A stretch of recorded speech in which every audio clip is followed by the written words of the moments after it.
You already know what time it is. Welcome back into the NFL with AJL, episode 107. We are live on a Wednesday. You guys could have been anywhere else in the world, but you're right here tapped in with us on the show. Y'all, it is so good to be back. I know we've been gone for a few months, but let me just tell you, I've been leveraging systems. I've been using AI. I've been just falling back in love with this show all over again to just truly bring you guys the absolute best product. Hold on, I'm working with a new system here, so I'm trying to see how I can maybe minimize this. Either way, we've been deep in the show to bring you guys an absolutely amazing product. Want you guys to get in the chat, in the comments, let me know what you think of the setup, just the new intro. Shout out to Malik, shout out to Kayla. Hope you guys are watching. If you want info like that, video like that, custom song, custom graphics with the logo and everything, contact me and we will get you connected with them. Guys, seriously, thank you for tapping in with us. You could be anywhere, but you chose to be right here on the show. And we're beyond grateful for your incredible support of the NFL with AJL. Again, guys, I want y'all to get in the chat. Excuse me if I'm a little back and forth. Appreciate the comment, Darby. Studio intro, man. That's what we were going for, babe. I appreciate you. Glad the sound is well. And let's just go ahead and jump into it. I feel a little rusty, but it's all good. You know, before we dive into the show, you got to make sure that you're locked in with the crew. Go ahead and smash that like button. Share the stream wherever you might be watching. We're on YouTube and Facebook. And if you haven't already, you got to subscribe, hit the bell. You know all of the actions. That QR code there in the corner of your screen.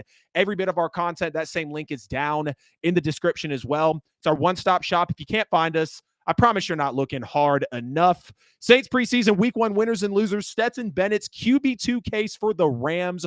Rookie quarterback preseason grades, and an argument for why the NFL should possibly scrap the preseason. This episode is really going to break down.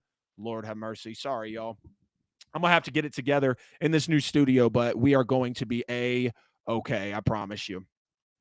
All right, so this episode, we're breaking down, each story of the NFL preseason games and with the Saints, who rose, why they did, which snaps are real for the Saints and which ones you really might not need to take a look at, why Stetson Bennett, the late round drafted national championship out of Georgia. You guys already know how I felt about him coming into the draft. He's suddenly just impossible to ignore right now. And then which rookie quarterbacks looked ready and really who needs work. But you got to stay until the end. A potential kill the NFL preseason argument explains the injuries, the trade-offs, and really just a safer alternative that can really keep players and the product both protected. And guys, as always, this is your show too. Jump into the chat, drop your comments, tell us your takes. Let's get the conversation going as we get into episode 107. Comment Saints, Stetson, quarterback, or preseason down below to show which topic you're most excited about hearing first. And heck, I might even start the show with that topic if we have enough people jumping in. Yeah, I know. I need to stop looking at my computer.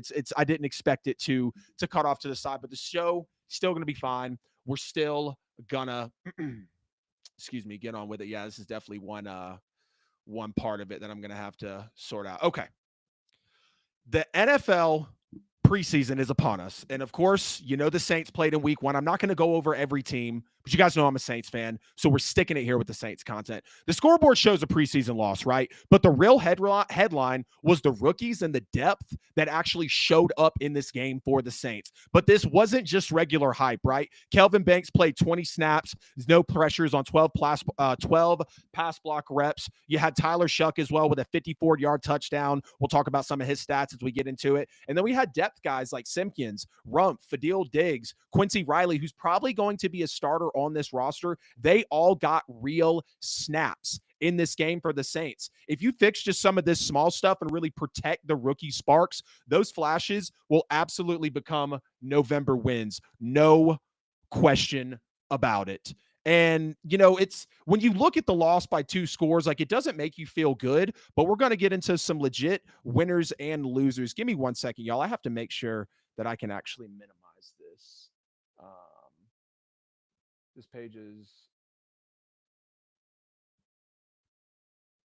I don't want to click X because that might exit us out. Oh, well, we'll just kind of have to deal with it and see what we can, oh, okay, there we go. We can make it much smaller down there in the corner.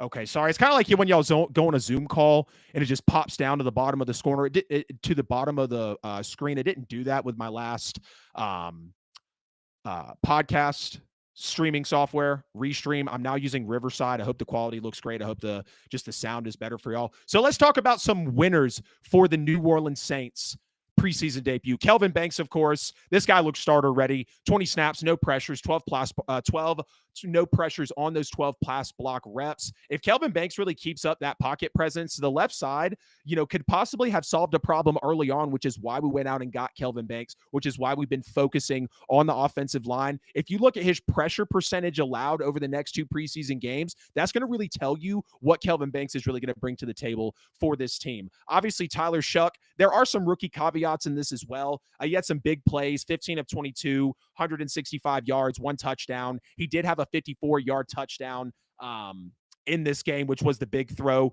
to Mason Tipton, which a lot of people love seeing. And a guy like Mason Tipton coming in and getting that action, getting that catch, potential for a roster spot, no doubt. The anticipation, the deep timing from Tyler Shough was really nice. And the reason this really hits for the Saints fans and really the organization, it gives the offense that true vertical threat if we keep buying in on what we saw in that play and what Kellen Moore is probably going to bring to the table for the Saints calling plays, because we're extremely happy about it as fans. But we should take a look at what his potential interception rate and the play action efficiency, kind of how it's going to play out next game. Is he still going to have some of those potential mistakes and, turnover worthy plays, and the play action, which was very high for the Saints? How is that going to work out as well? You got Chris Rumph II and Fadil Diggs had some real edge depth, kind of a collective winner there. They converted opportunities into production, had some combined sacks, about 7 combined pressures also. And, Rumph posted a strong win rate on on rush reps, with about a 38% win rate. And it really matters because that pass rush depth can really hide those defensive issues that the Saints have been having, even under Dennis Allen, and now as they go to Brandon Staley. And it's really just a cheap way, to be able to influence those games. And we know the presence that Brandon Staley is going to bring in as well. Now, if you're going to take a look at these pressures per snaps that these guys are going to be having, it's going to be really solid. If you could bring around maybe 10% combined for those guys, you could really have some depth there. Quincy Riley as well played heavy snaps, almost 60%, roughly 1 catch for 2 yards, about 2.5 yards a target.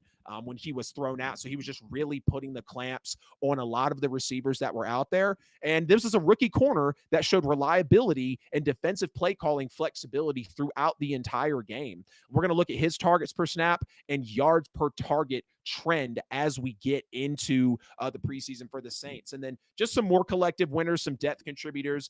We had Torricelli Simpkins III, Kendre Miller, Velus Jones Jr., just real depth contributors, like I said there. Simpkins handled about 97% of the center snaps after Will Clapp's injury, which is a huge blow to the Saints. We'll talk more about that later. And it allowed minimal pressure, right? Like Miller produced tough after yard contacts, Kendre Miller. And we got to see that if Kendre Miller stays healthy, that's really the type of running back that he can be. But it's if he can stay healthy. You had Velus with 73 kick return yards, also some yards after catch as well. These role players can turn late season roster battles or injuries into the difference between really thin and thick depth. Are you going to be thin or are you going to be resilient at that line? So we're going to keep an eye on the snap shares as well and some of the special teams impact that these guys, especially Velus Jones Jr., can have. How is Simpkins going to hold up? Still having to be at that corner center position, which is basically a quarterback, on the offensive line. Now let's take a look at some of the losers for the New Orleans Saints in week 1 of the preseason. Dylan Radins, big concern there. He got beat and linked to the strip sack of Spencer Rattler, which was very ugly in this one. Plus, he also did have a penalty, so he struggled, when he moved over to tackle. And this really matters because we have injuries on the offensive line, and a failure like Dylan Radins put forward to allow that strip sack, it's just going to become a real starter problem if that's what we're going to get out of him. So we need to look at the pressures allowed, when he's going to get more of those reps. The edge rushers he's going to be going up against is just really going to dictate the kind of player that he's going to be.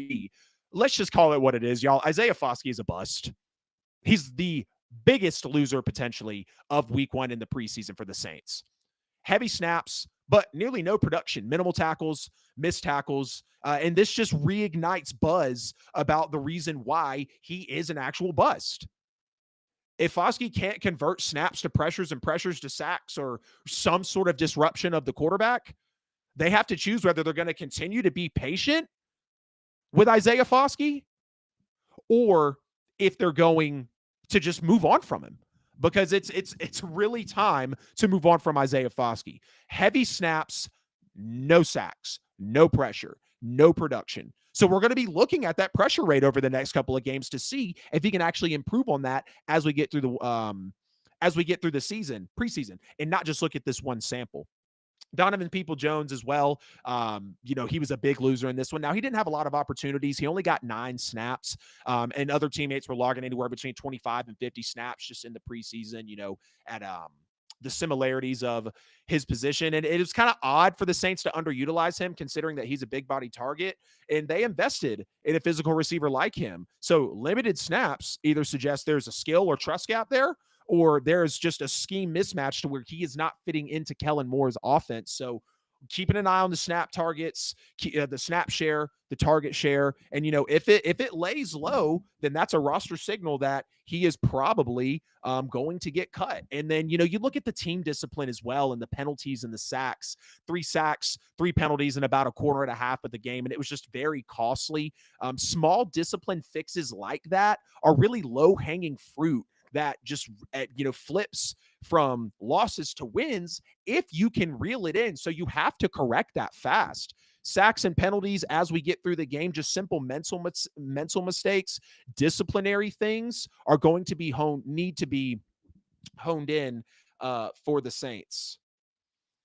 What's the recording time? Okay, just kind of seeing. Yeah, probably going to end up being a long show. I'm going to have to, reel these notes in and tweak them. I knew this was going to be longer about the Saints, but y'all just stick with me. So some other great takeaways about the Saints. As you look at the O-line and the interior depth, the rookie left side is a legit early win. We talked about Kelvin Banks. Trevor Penning even held up before he got carted off as well. So that really does give coaches that immediate option. It would have gave coaches an immediate option to go to him pre-injury. I probably need to pull this closer to me. Y'all just bear with me. I knew we were going to have to work out some kinks as we went on the air. Come on now. How close can this get to me without being in the shot? It's not even that big a deal. Okay, that'll keep me from having to reach so much and switch microphones and everything. So there we go.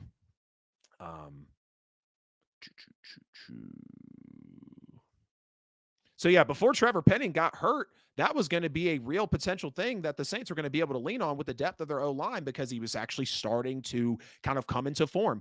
But the depth risk is still around, unfortunately. We talked about Raiders just now. We talked about the penalties, the strip sacks. The team has to get better with that. The quarterback room, talking about Spencer Rattler and Tyler Shough. Shough really did flash some starter traits, but he still did show some rookie reps that he has to clean up as well. He does have that big play type of arm, and we saw again the 54-yard touchdown to Mason Tipton. He did have that horrible pick 6, which was just a true welcome to the NFL moment. But he did have several throws of anticipation, the ability to buy his time. Even looking at the pressure that was around him, and then the other reps that he did have. I did think he was really holding the ball too long, which kind of does tie back to that offensive line discussion. And then Rattler's mobility is really a good value for this team. If that can stay incorporated in the game, Kellen Moore bringing over some of that he had with the Philadelphia Eagles, I just think it's going to be absolutely great with that elusiveness. He saw it on multiple snaps, and he just really opened the playbook up for us. We talk about, Rumpf, Diggs, Foskey, those depth rushers just really putting in the work. Now, the conversation about Foskey is huge. I don't think the Saints can continue to burn capital, time, or efforts on him for him not producing the way that he needs to be. Now, when you look at the run game with Kendre Miller and kind of the tendencies that Kellen Moore had, Kendre Miller does fit the scheme, and physicality matters. Again, we saw what Kendre Miller was truly capable of. He had a lot of yards after contact on his rushes, and he really is the kind of runner that Kellen Moore really does look for. But if we're going to get some more of those power concepts and outside zones, Kendre Miller would be a huge factor in that.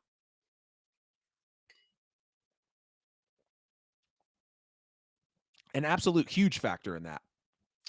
Now, Kellen Moore's play calling was pretty interesting to me. I kind of thought it went stale as the game went on, and I, wasn't really excited about it. But preseason is preseason. You're looking at snaps, you're looking at reps, you're looking at potential roster adds and cuts. Like most of the roster is already there, right? But was he possibly afraid to show his hand is a really good question that some fans have posed to me, and even something that, I was wondering as well. But the Saints ranked top 5 in week 1 preseason for motion and play action usage. Tyler Shough was especially effective on play action, 100 yards and a touchdown on those looks. Though this really suggests that Kellen Moore is emphasizing creation and movement and play action over just grinding it out like the Saints did for years, not being able to get cheap touchdowns. Quincy Riley and Isaac Yiadom, I thought, again, were just really, really solid here, and you just love to see what they really brought to the table. And it's hoping that you've got the Alontae Taylor, the Quincy Riley, the Isaac Yiadoms in there that just really hold down that corner room. Excuse me. So this game really lowered the floor, right? Kelvin Banks, Tyler Shough, Quincy Riley, and the pass rush depth really gave the coaches those real options that they needed to see in preseason. If you clean up the penalties, manage the injuries, and really this becomes a team that wins when it counts week in and week out if we can get to those points.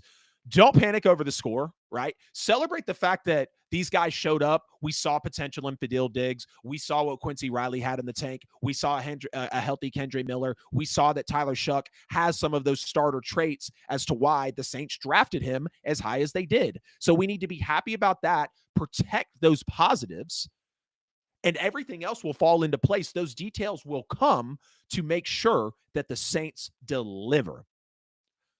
I asked AI to redesign the NFL preseason, and you won't believe what it actually gave me. No picking sides, just revamping the rules so rookies don't get chewed up and coaches don't have to guess. You really keep the live snaps that matter, but stop treating preseason like it's a free-for-all. Stage the rookie reps so those bodies adapt. You have those short, controlled looks in game 1. Ramp it up after that. Cap starter minutes so vets aren't being tested for courage and contract clauses, which we know they want to get out there to make their money. If you can move some of those bubble player evaluations into scrimmages, more padding, tighter rules, so coaches see real reps without that reckless exposure. Expand the practice squad windows so teams don't have to gamble with someone's potential career to fill them a roster spot. Use safety gear, strict monitoring, yes. But let's not pretend that the gear fixes the preseason itself or the bad design of the concepts. If you do that, keep the rookie surprises, protect the careers that are being fought for in the preseason in the NFL, and give the coaches actual answers, not guesses. Now, stay with me here. I'm going to get into what AI actually said about breaking this all the way down. So angle 1 was evaluation versus exposure, the core trade-off.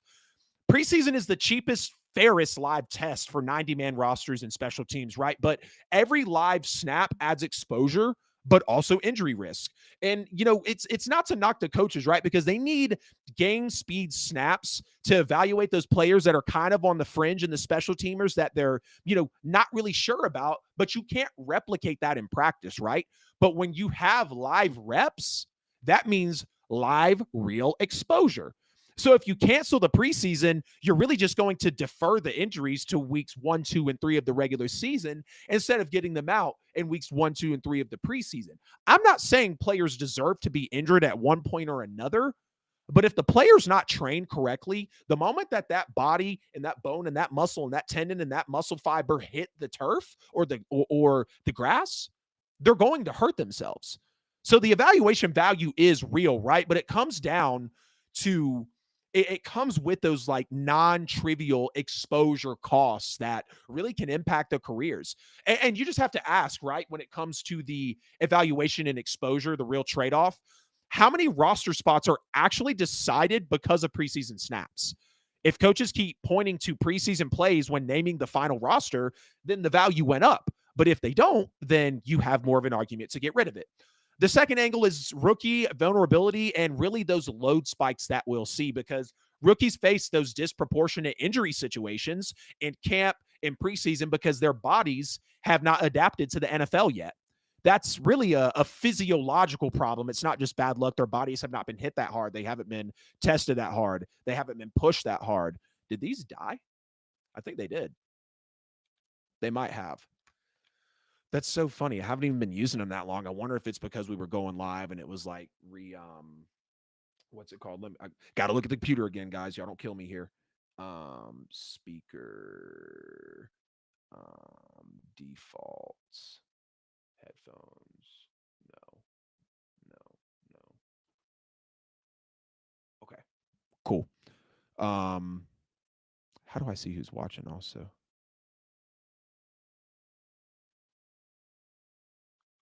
Okay, cool. 2 people on YouTube. Like I said, y'all, just bear with me. We're going to be working out the kinks tonight. Everything will truly be fine. Come on. Okay.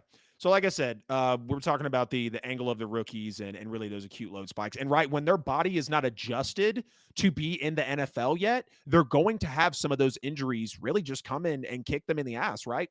Rookies suffer really a notable share of preseason injuries when you take a look at it. The camp, the preseason window really concentrates those soft tissue and those load-related injuries that just comes along with the conditioning of the sport. But a single hard preseason injury can cost a rookie his career, his season, his roster spot. So there are really high stakes, right, for the undrafted and fringe players that are on the bubble. But if the league keeps preseason, staged rookie exposure, I feel like, is a must. Like, you have to limit how much these guys are seeing the field, extra monitoring, because, again, we have to pose the question of how many rookies miss time in the next 2 to 3 weeks. If multiple rookies get hurt in camp or in preseason, then that's the risk that everyone warns about and kind of what we're arguing against. Let's get into the big angle of the 18 games, fewer preseasons puzzle, the policy, the displacement that this kind of brings around. So fewer preseason games likely means, I mean, we know that the league is expanding to 18 games, right? But fewer preseason games and snaps raises the stakes for each remaining preseason game. That means the window's tighter, so each one matters that much more. These guys had 4 opportunities to, make an impression in the preseason and be able to get a roster spot. Well, now if that's trimmed from 4 to 3, you've got 25% less time to prove it. Now, if that goes from 3 to 2, you've got 33% less time to prove it. So those snaps are really important to those guys. But when you look at the examples in history and just over time, when the preseason windows shrink, it's common sense the early season injury rates spike up. So fewer warm-up games just really delays that risk and pushes it out to earlier in the season. Now, if the teams can play starters in, if the teams can play starters in more, the teams will either play starters in fewer preseasons, which is going to raise that risk of them getting hurt, or they're going to make big roster calls off of smaller examples. So both are imperfect, right? You're either going to play starters more in less time, or you're going to make harsher judgment calls because you don't have as much time for the bubble and the fringe players and the draft picks and the late round guys and the undrafted guys and the offseason pickups to prove themselves in training camp.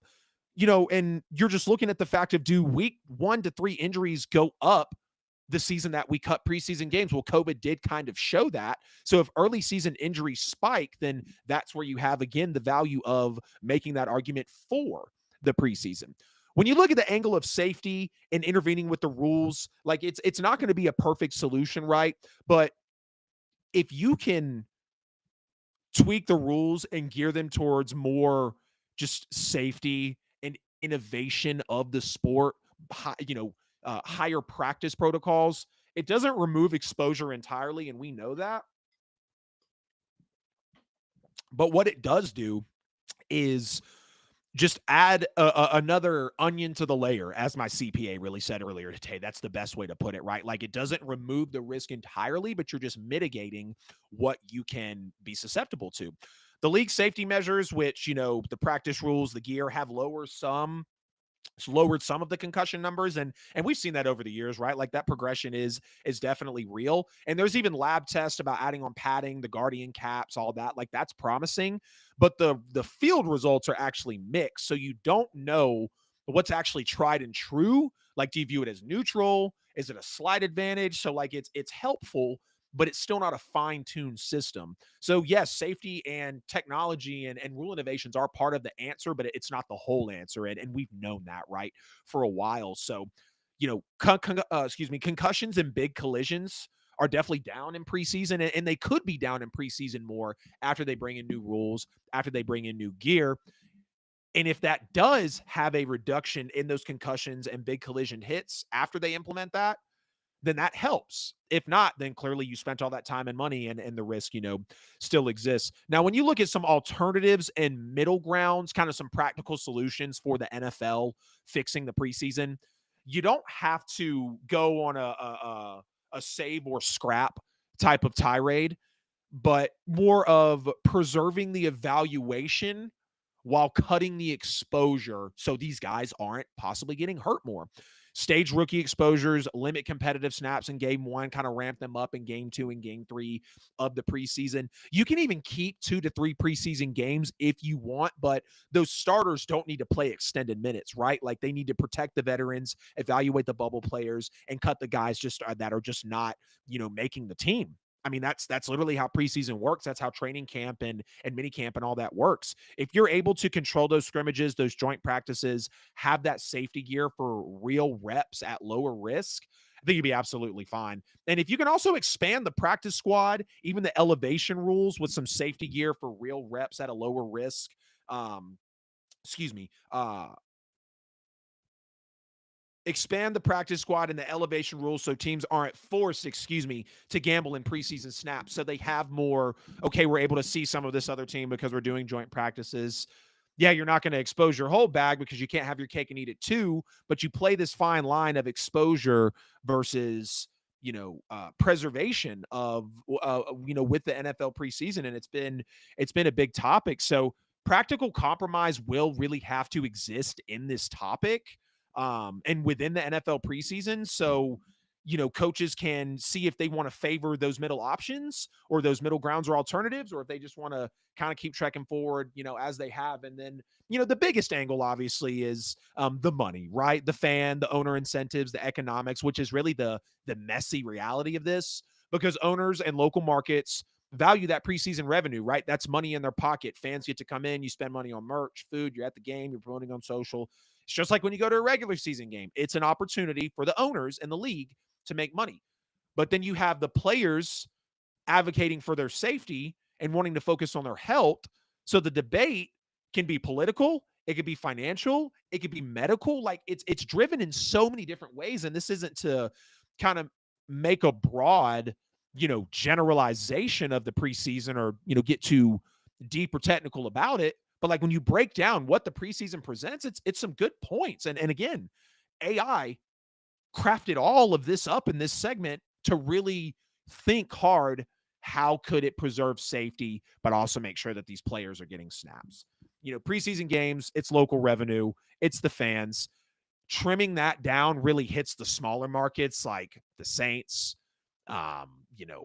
some of the other not great markets for the NFL right now. They're in some of the lower, income parts of the world. And the players union is very right to be wary of adding those regular season games without better pay, better safety, just proof to them that things are really going to be okay, right? So any structural changes can really be negotiated, but it's not just going to be decided by doctors. Like the players, the owners, everybody has to jump in. So, if the owners or the local markets are really pushing to keep the preseason dates, then that's going to be kind of a red flag of, okay, that there's really, really money in the mix. So at the end of it all, like preseason is not the villain. It's a weapon and a tool, really. We need to stop arguing over save or scrap and start asking ourselves, how do we redesign it so players and fans really both win when it comes down to it? Hope y'all have been enjoying the show so far. Y'all make sure to get in the comments, get in the chat. Let me know what you're thinking so far about episode 107 of the NFL with AJL, the intro, the new studio, everything we are bringing you guys here as we have relaunched the podcast. Excuse me. Stetson Bennett is not a gimmick. He's making a real case to be the Rams QB2 right now. He's been calm in camp, surgical in preseason, and very comfortable in Sean McVay's offense. The exact things a coach wants from a quarterback, let alone a backup like Stetson Bennett. If Matt Stafford's day-to-day back issue really keeps him out, the Rams are going to need a proven player that Stetson Bennett is, who can manage the game, move the offense, and avoid turnover chaos. And Stetson Bennett is the one making that claim right now. He diced up Dallas in the preseason. We saw it. Clean throws, 2 touchdowns, and a feel for the offense that suggests that this isn't just he's doing well because it's the preseason. No, y'all know I rode for Stetson Bennett when he came into the draft, and now he is in the running to be QB2 behind Matt Stafford. Don't sleep on this kid. Seriously. He's making a case, and you cannot ignore it. You look at his production, the recent tape. I mean, the scoreboard and the film just absolutely back it up. Very strong preseason numbers, 2 touchdowns versus Dallas, multiple clean drives. He was 8 of 12 early on for 99 yards. Stetson Bennett was among the leaders in the NFL preseason for yards and touchdowns just in this 2025 period. And when you look at him on tape, the touch on the deep ball, the 39-yard dime to Xavier Smith, and the game management plays. I mean, 4-yard quarterback sneak on the 4th down. Stetson was Georgia. Stetson was making plays like that in the playoffs, in the national championship for Georgia. So it's just like when I got on here when Jalen Hurts played in his first Super Bowl, and I said, you have no choice but to respect him now. Here comes Stetson. Sometimes we're early before we're right. And it's not even that I'm right. I was just early. I saw it before you guys did. And Stetson is going to continue to deliver like that. I mean, this guy is converting in pressure. Those are the types of reps that coaches remember. Those are the type of reps that Sean McVay loves. Coaches pick backups based on that reliability and that repeatable tape to do in their offense what they need them to do. And he is delivering both of those, reliability and repeatable tape, in the preseason right now. He's comfortable, right? Like this roster trusts him. That brings immense value when you have trust in the most important position in professional sports. McVay's staff has publicly praised Stetson Bennett. His game plan grasp, his command, the role he's been given in camp. That's really a huge breath of confidence into a guy like Stetson who fell in the draft and was exposed for some drinking problems. I mean, let's just call a spade a spade. Let's keep it a buck here on the show. I mean, seriously.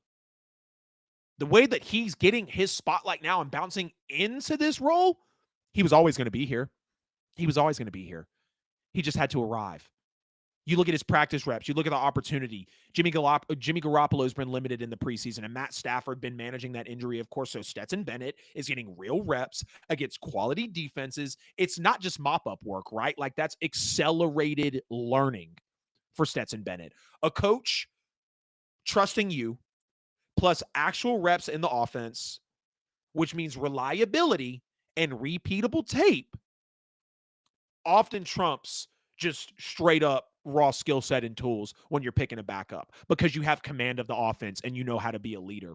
When you look at the roster math, the contract reality, he's affordable, he's experienced, and he's already signed to the team. He's under contract through next year with the Rams through 2026. That makes him really a practical roster piece compared to chasing a veteran free agent at cost. I mean, we just saw what the Steelers paid for Aaron Rodgers. We've seen what these free agent quarterbacks that actually garner attention, whether they're a backup or whether they're going to be your starter, which is where the Rams are going to be looking eventually, right? Like when Matthew Stafford re-signed, the NFL world was shocked, which I'm glad he re-signed, because Stafford still got it in the tank, right? Like they were this close to beating the Eagles in the postseason. But when you even look at the depth, they have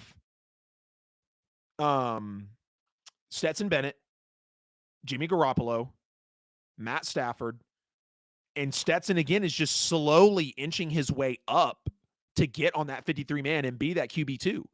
His contract, the camp reps, he's just an obvious low-risk option.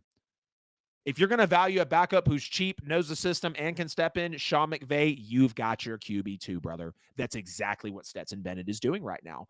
And you can sell him to the fans, right? Like his strengths are very recognizable.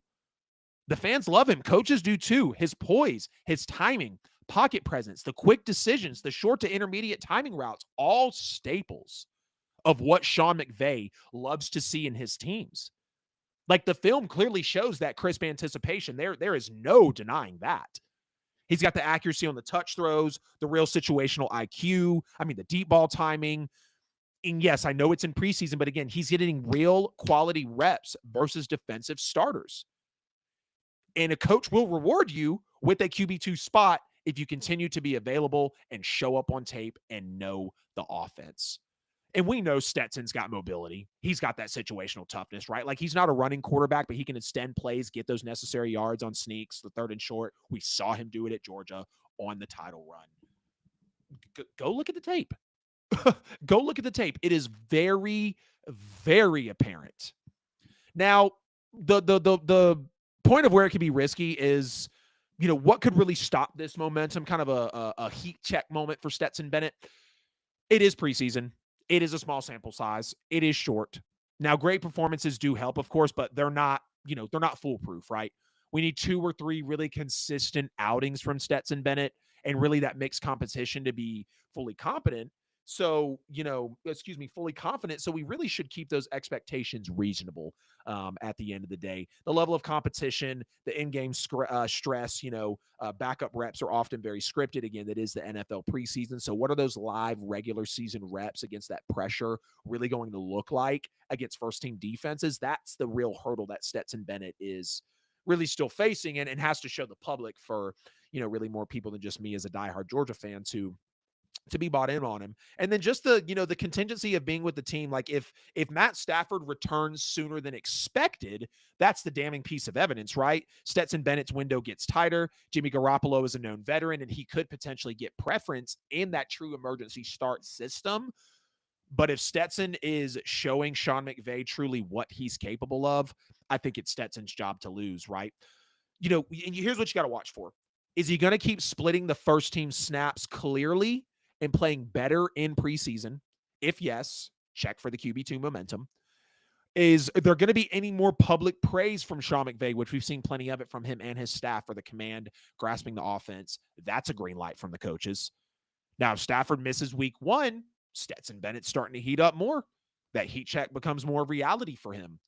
And I feel like at this point in the careers, if Stetson's showing you more than Jimmy is because of Jimmy's limited snaps, Stetson's your guy. Stetson can be your QB1 and do like Teddy Bridgewater potentially did when that man right there got injured and came in and was 5-0 for that team right there behind me. Stetson Bennett has been able to do that. He's a back-to-back national champion, and we don't give him enough credit for that. People want to act like he didn't put on tape what he did against Ohio State and against Alabama and against Michigan. It's not a fluke, y'all. Stetson's been here. The world's just finally looking at him. So if the Rams go to make a move and they want to trim to 2 quarterbacks and Stetson stays, that's confirmation that he's your guy. And look, to finish all, this out about Stetson, like, backups aren't built on hype, right? They're built on trust and tape, and Stetson has been stacking both of those at a very high level in camp and in preseason with the clean drives, the timing, just the real reps in Sean McVay's offense. He's cheap. He's under contract, so he's already with the team, and he's earned this right to be in this discussion for the QB2. Now, the question is, does it hold up with Stafford's contingency? And what does the real regular season pressure show us about Stetson Bennett? That's where it gets real. We'll see as it unfolds. But right now, for Rams fans who want calm hands under center on that pigskin between those laces, and a guy who knows the offense for an elite coach like Sean McVay, Stetson Bennett is staring you right in your face and making you a case that you cannot ignore. So do what you will with that, Rams fans. All right, rookie quarterback preseason grades are in. Some of these kids look like future starters, and some of these guys look like practice squad projects. We're going to get all into it, but do not let the box scores fool you, because coaches don't grade highlight yards. They don't grade calm. They grade calm and under pressure. They grade ball security. They grade repeatable reads. And today, not even today, excuse me, on the show today, the real winners were the ones who showed those three things, not just big throws. Cam Ward had a very short outing. Really just felt like a couple of minutes of play. I give him a B. He was very quick and decisive at times, no doubt. He did try to pull the old college ball play, rolling back into the right, holding the ball, trying to create for too long, but he'll learn quickly. Ask Shedeur, he went through it as well. It was real nice to watch him go through his reads as well and really let the play unfold, deliver and really just have that connection with Calvin Ridley early on and over the middle to start the second quarter was great. He did almost throw a really bad interception early on, and we saw that, but I would have liked to see more snaps and just, obviously rush attempts, but it's all good, right? Like it's okay. Still give Cam more to be. Tyler Shough with my New Orleans Saints had some nice dropbacks, nice anticipation, progressions, reads. I had a very nice throw actually to Kevin Austin Jr., but he couldn't stretch it enough to really haul it in. I thought it was a great route. Honestly, I did. It was a good play call, and it was a great throw from Tyler Shough. It just, wasn't reeled in. Shough was very decisive early on. I can definitely say that about him. He had a 2nd and 5 with about 30 seconds to go in the second quarter. It was just a very good pickup on the pressure and the quick decision.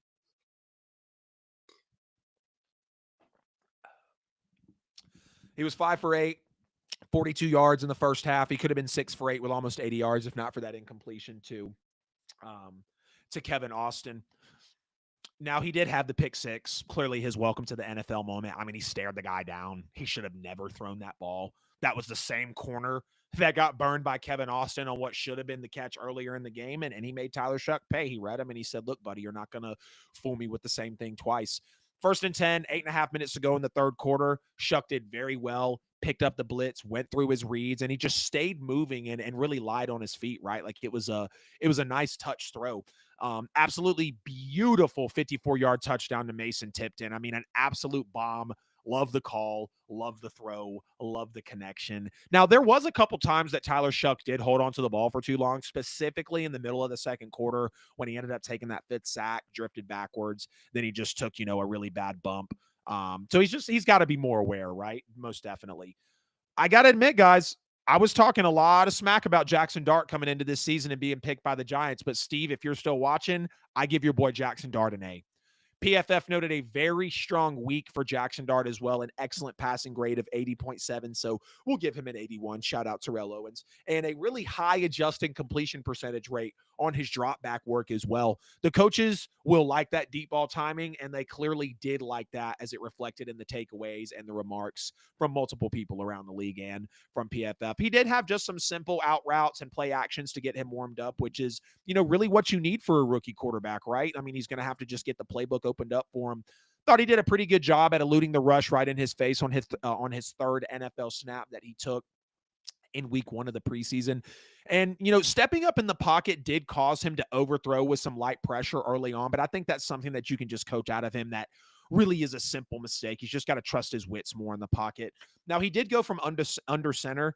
That was a good, pump fake, step up in the pocket, but it seemed like he was kind of hesitant to let it go if he did end up having that read. I didn't see the all 22 tape, so I don't know if he had a read down the field. But, it was just a really smart and simple play that he showed us time and time again, specifically in one point, throwing to where the blitz came from on the screen early in the second quarter. He turned that into a great gain, and really even a good read on the quarterback draw by Jaxson Dart as well. Now, he did have a near interception in this one. That was tipped at the line. That was not his fault.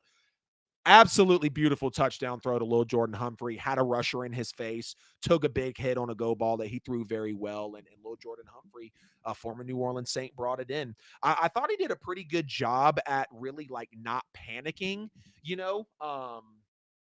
and just being very confident in what he was, in just what he was doing on the field there.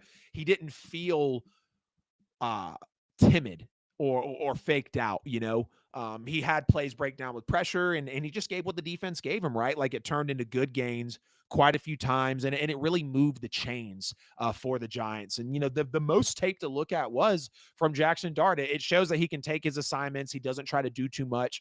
He clearly has good wheels, which will be huge to implement into his game, and we saw him do that against Georgia. I think that's that win against Georgia really got him a lot of hype to be taken as a first-round quarterback again. Just keeping it a buck here on the show with you guys. He did have a couple of overthrows and some inaccuracies as well when he was rushed or really had to make a quick throw. He had a 2nd and 15 play with about 2 minutes to go in the second quarter. That was a great play from Jaxson Dart. He slides to his left, avoids the pressure, really stays calm, and then just has the nice throw overall. And I mean, that's why they drafted him, right? Like, that is why they selected Jaxson Dart in the first round, because he's able to make plays like that. Play right after. He had some nice layering ability with the touch and just very solid vision. I mean, there were a couple times in the game I saw him look to the complete opposite side of the field from a check down to see another read on this side of the field. And that's just good for a rookie early on, right? Like, we see quarterbacks struggle with vision all the time.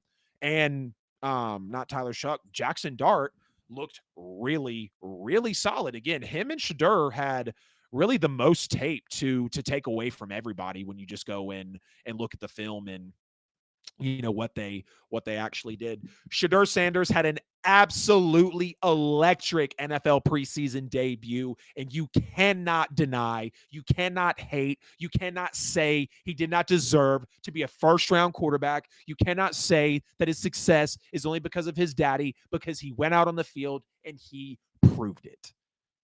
And I give Shedeur a B for his NFL debut in the preseason. PFF actually graded him very highly at an 82.1 overall, a 74.5 passing grade, and credited him with multiple big-time throws, no turnover-worthy plays on any of his snaps. The 3rd and 9 where he evaded the pressure, scrambled, slid for the first with the watch celly, like, he had everybody buzzing. We knew that, Shedeur was going to bring that out once he got a big play. And if Shedeur Sanders can keep that element in his game, we might have another Jaden Daniels or Jalen Hurts on our hands. Seriously. Do most of your damage from the pocket, but don't doubt the legs now. Like, I'm a pocket passer, but I can definitely break it out and show you that I'm dual threat, right? Corner blitz on 4th and 2. I mean, it clearly shook Shedeur Sanders. He tried the old college ball scramble, and it was, it was ugly. We saw Cam Ward do the same thing. His first touchdown pass was just absolute cinema. Play action, rolling left, patience, layering the throw to where only one receiver could get it. A rookie did that, y'all.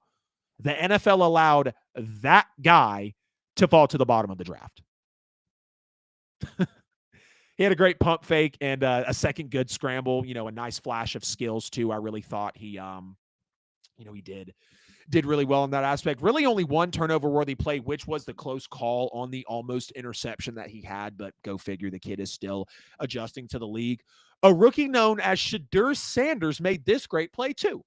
2nd and 12, 2:17 to go in the second quarter, evades the pressure, directs his guy, and delivers a perfect touch throw to his receiver. That play, along with his 2 touchdown passes, were absolutely the best snaps from Shedeur Sanders.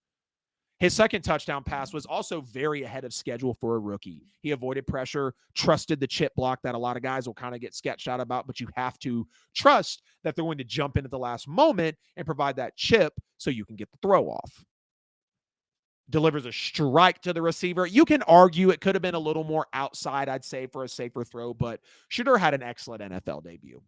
Jalen Milroe, I'm also going to give him a B. He showed off his quick strike with the short throws and his snappy arm, rolling out to his right on the first down with about 10:42 to go in the game. He layers it in between 2 linebackers and underneath an over-top safety for a first down strike. I mean, just amazing, right? Like, we weren't seeing Jalen Milroe do that type of stuff at Alabama. And I'm just going to come in here and say this right now. Jalen Milroe could be the sleeper quarterback of this NFL draft class. Yes, I said it. I will take a sip of water and I will say it again. That was the sip of water. Here's the take again. Jalen Milroe could be the sleeper quarterback in this NFL draft. He's got the skill set. He's very raw, but he's got the skill set. The right coaching could take him from Trey Lance, Anthony Richardson to Teddy Bridgewater at his peak. I mean, you guys see the comparisons I'm trying to throw here. Like, Jalen Milroe could be very good in the NFL. The read option he ran and what he really could have taken off on, like, that's going to be so scary for him.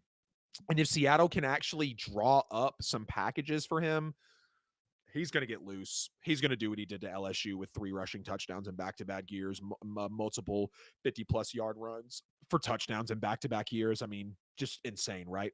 He was incomplete on that 4th and 1 throw with about 4 minutes to go, but the anticipation, the kind of fake out on the scramble attempt, you could kind of tell he kind of jutted forward before he ended up, lobbing it down the field. But it was in between 2 defenders. It, was just had a little too much mustard on it. He fell short. The kid's got a snappy arm, man. I will say that. And he can really layer throws at a good rate, just something that we didn't really see. Quinn Ewers, I'm going to just, again, we're keeping it a buck here on the show. It's an F. It's an F. It's an F for Quinn Ewers. Are y'all shocked? This guy's the reason that Texas did not win national championships. This guy is the reason why he was a 7th-round draft pick. He's very sloppy. He's lackadaisical. It reminded me of Will Levis early on. Just a lot of air under his throws, not a lot of effort or drive coming out of his throws. I mean, he did have a tight window throw that the Bears defender did, kind of try to undercut, and he squeezed it in there. But I'm not sure if it was luck or a really good throw. But he did have 2 strip sacks that were absolutely hideous. So really no positive takeaways outside of that one thing that he squeezed in there. So it's an absolute F for Quinn Ewers. Maybe the biggest surprise of the NFL weekend was Riley freaking Leonard. His NFL preseason debut really was a true mixed bag. Like, he had flashes of running and explosion, a couple of clean throws, but also some turnover-worthy mistakes and really some inconsistent passing mechanics that he really needs to tidy up if he wants to succeed at a high level in this league. He was 50%, 12 for 24, 92 yards, an INT, 4 rushes for 34 yards. So he did show that scramble and breakaway ability, which really is like the highlight of his game, right? Led a touchdown drive in the second half after he came into the game. Crisp 24-yard dot arrow laser to Laquan Treadwell. Looked really great too. And he got extended reps because Anthony Richardson left with a dislocated pinky. Obviously Anthony Richardson's really going to be going through that. But when you look at his strengths, like, it has his athleticism and his escape value is what's always popped off the tape for him, being able to extend those plays, pick up chunks on the ground.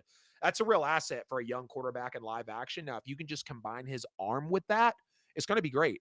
He's got a big play potential arm. You saw that on the Laquan Treadwell, but he needs to work on some more timing, a couple of other medium to deep throws that did look good, but they could have some more touch and, just better anticipation. He did have some composure on a touchdown drive as well. He did come in. He did lead the team to a score. And coaches notice that, like, if the team is able to rally around the quarterback's captain mindset and leadership mentality, the coaches, again, that's one of those intangibles. That's one of those locker room presence things that you really can't, like, put a value on because it's so great. But then when you look at the cons, accuracy, the consistency, again, he was 50%. He did have the ugly interception. He should have never thrown it. He had the underlying ball placement, some decision-making issues when he was under, some rushes as well. And this is a small sample size. Preseason reps are usually pretty curated. They're pretty scripted. So the real test is going to be seeing his 3-game tape or meaningful regular season action. So, again, a mixed bag. He's progressing. It's enough flashes to stay in the conversation for Riley Leonard, but it's really not enough to yell, okay, like, he's ready yet. So, like, the stat lines are nice and all, but the tape is the real truth, right? Like, Tyler Shough flashed his big arm and mobility that makes coaches sleep easier. Shedeur Sanders looked surgical and PFF, and the fans absolutely loved it. Jaxson Dart surprised people, high grade. Jalen Milroe, Riley Leonard really surprised people as well. Quinn Ewers look absolutely horrible. And unfortunately, the number 1 pick in Cam Ward had the most limited snaps. Translation, the names you'll keep hearing on this show and other outlets that you get your media on, those are going to be the guys that combine the calm decision-making and the clean mechanics without turnovers. Those are going to be the guys that clearly get the roster shot, not the one deep shot that Anthony Richardson throws to Alec Pearson. It's put on a t-shirt, and now Anthony Richardson's fighting for his job against Daniel Jones. So let's just keep it real, guys. Let's just call it what it is. So who's going to repeat this? Who stops turning the ball over, and which quarterback gets that real first team exposure and still looks steady and just ready for the opportunity? That's going to wrap up episode 107 of the NFL with AJL. I appreciate everybody tapping into the show tonight, because you literally could have been anywhere else in the world and you were tapped in right here. on YouTube and on Facebook. We talked about rookie sparks, the Saints depth drama in their preseason, the whole preseason debate itself, and a stacked rookie quarterback report. We watched the tape and gave you our breakdown. If you loved the take, if you hated one, hit us up, comment, share, and roast us on socials because you know we read everything. And before you head out, like SpongeBob in that one meme, make sure that you're locked in with the crew. Smash that like button, share the stream wherever you're watching, whether it's Facebook or YouTube. And if you haven't already, you need to subscribe on YouTube and hit that bell icon so you never miss a post. For all of our content, that QR code there in the corner of your screen or the link down in the description is going to get you exactly where you need to be at NFL with AJL. I promise you, if you can't find us, you just ain't looking hard enough.